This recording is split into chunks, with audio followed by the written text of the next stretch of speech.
Ya, Assalamualaikum warahmatullahi wabarakatuh. Perkenalkan kami dari kelompok satu. Di sini kami akan menjelaskan mengenai progres kami di pembuatan menyembunyikan kalimat ini dengan menggunakan steganografi.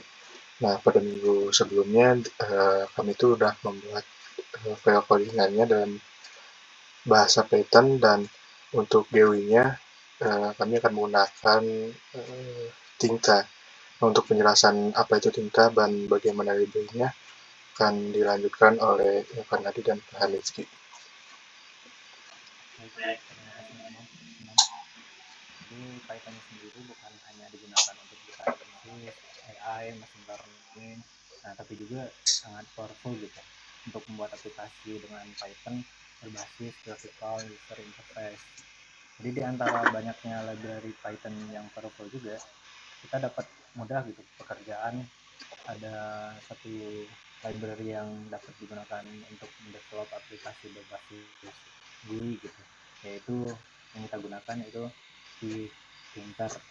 Nah, Tkinter juga merupakan library yang sudah cukup akrab lah dikenal kita gitu untuk membuat aplikasi antarmuka atau graphical user interface Python. Nah, di Tkinter juga menyediakan cara cepat dan mudah yang berinteraksikan objek yang kuat dalam membuat aplikasi Python berbasis GUI ini. Nah, di Tkinter biasanya secara default dibundle dengan Python, dibundle dengan Python. Jadi ketika kita menginstal Python, di Tkinter juga akan ikut terinstall pula. Nah, Tkinter sebenarnya bentuk POP dari CL atau TK gitu, atau Tool Command Language. Adalah sebuah bahasa pemrograman, dan TK adalah library yang digunakan oleh CL untuk membuat aplikasi graphical user interface. Salah satunya akan kita gunakan di project kali ini, yaitu implementasikan untuk membuat aplikasi steganografi gambar. Nah, pada di program kali ini itu ada beberapa library yang kita gunakan juga, yang secara umumnya itu yang tentu saja kayak from Tkinter import, dan juga dan satu lagi from Tkinter import TK gitu.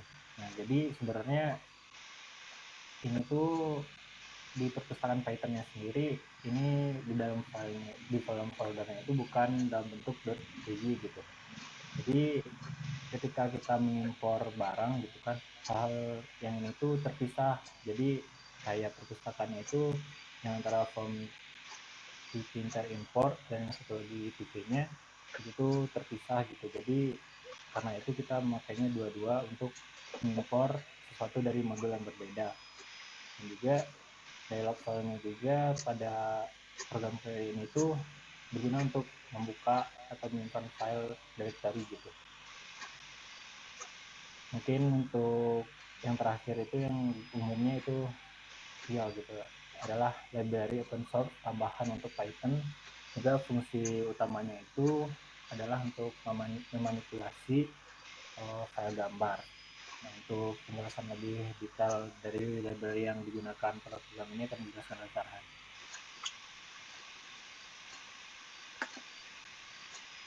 Tes suaranya jelas Jelas. Bapak semuanya. Aman. Nah, izin masuk ya untuk library Tkinter. Nah itu sebenarnya ada beberapa sih library GUI yang disediakan Python di Python gitu.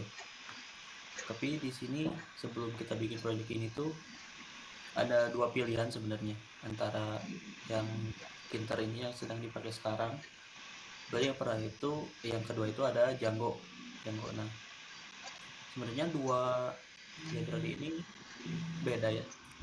Nah, kalau yang saya pahami sih, kalau Tkinter ini nanti si hasil GUI-nya itu basisnya di desktop Windows. Kalau kita pakainya Windows ya, di desktop Windows jadi aplikasinya. Tuh kalau di Django itu jadinya framework web. Nah, jadi nanti ada hubungannya sama HTML gitu. Kurang lebih sih kayak Laravel lah, kayak Laravel. Nah, sebenarnya kita juga semua udah nyoba pakai Django, udah coba ngulik-ngulik juga. Nah, cuman kita bingung di masalah routing ke page lain gimana, terus si logiknya nanti disimpan di mana, cara manggil-manggil variabelnya nanti gimana. Nah, kita bingungnya di sana kalau pakai Django. Sebenarnya bisa sih, cuman waktunya mepet. Jadi kita Kinter itu tutorialnya banyak, jadi kita mutusin pakai Kinter gitu. Nah, nah ini saya akan membandingkan itu ya, Django sama Kinter ini. Nah, kelebihan yang pertama itu kalau menurut dokumentasinya ya, jadi si Kinter ini tuh processing ke thread processor itu lebih ringan daripada library GUI yang lain. Mungkin karena ini basisnya desktop atau gimana, saya kurang paham kalau misalnya itu. Yang penting di dokumentasinya dijelaskan bahwa prosesornya itu lebih ringan dibanding library GUI yang lain. Nah, terus yang kedua itu si logiknya apa ya istilahnya, sangat Python lah disebutnya, di dokumentasinya itu sangat Python gitu untuk Kinter. Soalnya kalau misal dibandingkan sama Django, si struktur code-nya itu kalau Django lebih ke web sih, lebih ke Laravel gitu. Jadi kayak standar-standar struktur code yang lain. Itu kalau misal saya baca yang struktur code di Kinter ini, memang struktur Python itu emang agak unik ya. Seperti itu paling kalau misal dibahas dari segi library. Mungkin kita bisa langsung ke codingan ya, Mam. Codingan sama Imam. Ya, boleh. Mungkin langsung Enggak, jelasin silakan. itunya buat codingannya ya.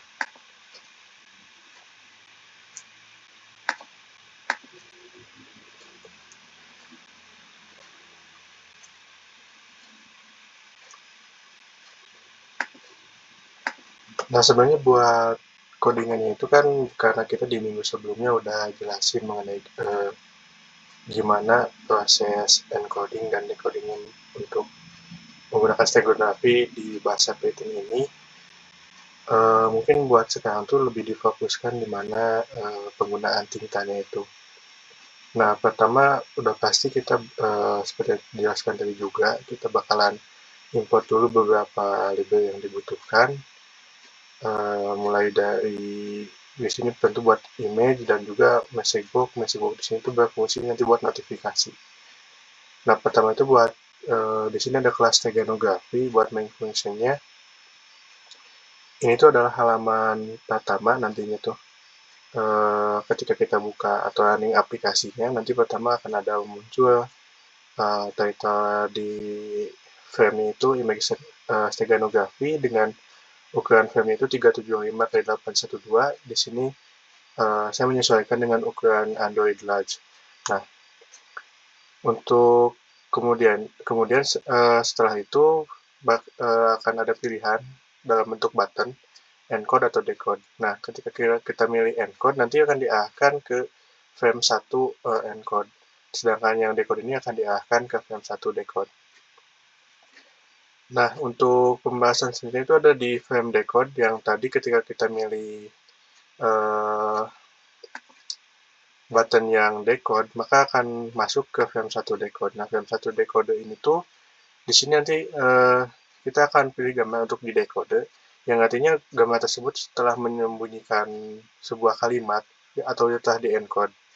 Nah, nanti akan ada button juga untuk pilih gambar dan cancel. Nah, untuk cancel ini artinya kembali lagi ke frame 1. Dan di sini karena ini diarahkan ke steganography.home.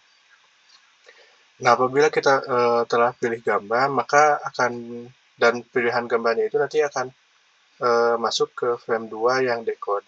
Nah, frame 2 tuh di sini tuh ada dua kondisi. Jika misalkan nanti ternyata kita belum memilih gambar, maka akan muncul dulu message box memunculkan bahwa kita harus memilih gambar terlebih dahulu. Nah, untuk foto, apabila nanti kita telah selesai memilih foto, maka akan muncul foto yang dipilih dan otomatis akan muncul kalimat tersembunyinya. Dan ketika kita klik kembali, maka akan kembali lagi ke halaman awalnya.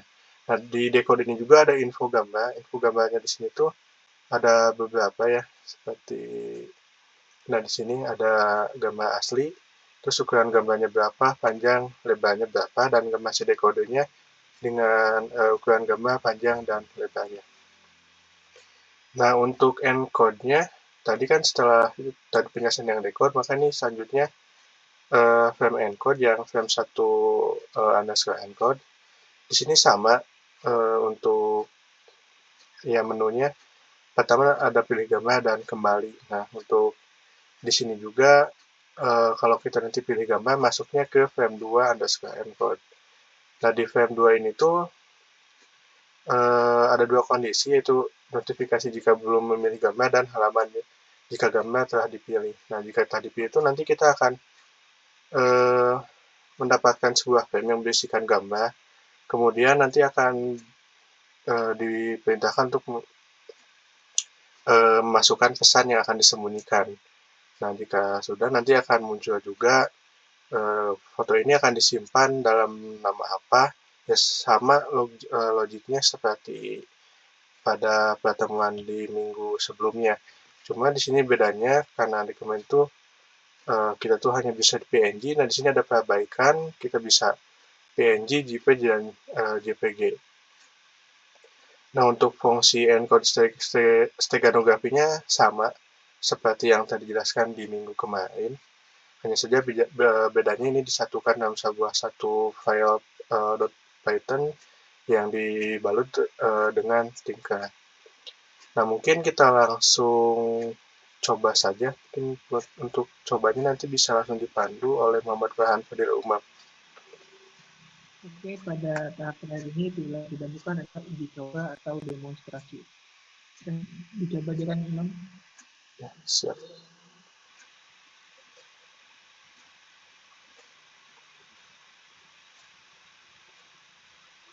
Bentar.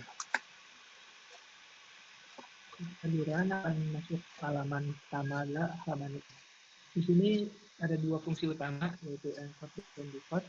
Kita coba dulu di encode dulu. Pada encode ini ada dua tombol, yaitu pilih gambar atau kembali. Lalu kita pilih gambar untuk mulai.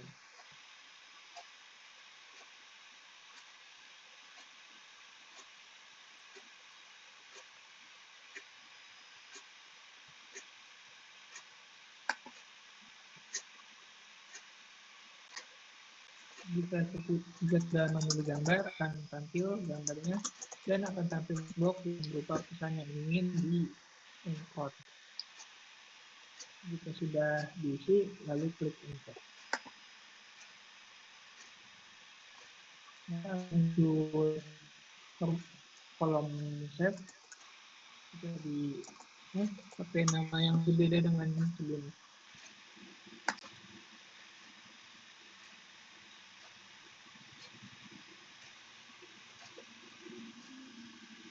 Nah, akan muncul dialog box data proses encoding rahasia. Oke. Dan proses encoding berapa. Lanjut kita coba fitur keduanya, yaitu decode gambar. Kita masukkan gambar yang tadi kita encoding.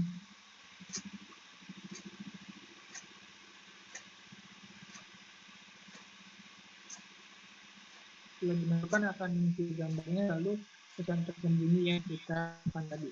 Oke, kita coba aja lihat info gambarnya. Nah, akan muncul beberapa info gambar berupa panjang pixel, lebar pixel, dan berapa MB-nya. Oke, karena sudah bisa kita kembali. Mungkin itu saja dari saya yang demonstrasi dan dicoba. Bisa lanjut ke yang pertama ini. gitu kan. Ya, mungkin sekian progres 2 dari kelompok 1. Untuk lebih jelasnya mungkin akan dijelaskan pada sesi presentasi pada sesi mata kuliah sistem multimedia. Mohon maaf apabila ada kesalahan. Wassalamualaikum warahmatullahi wabarakatuh.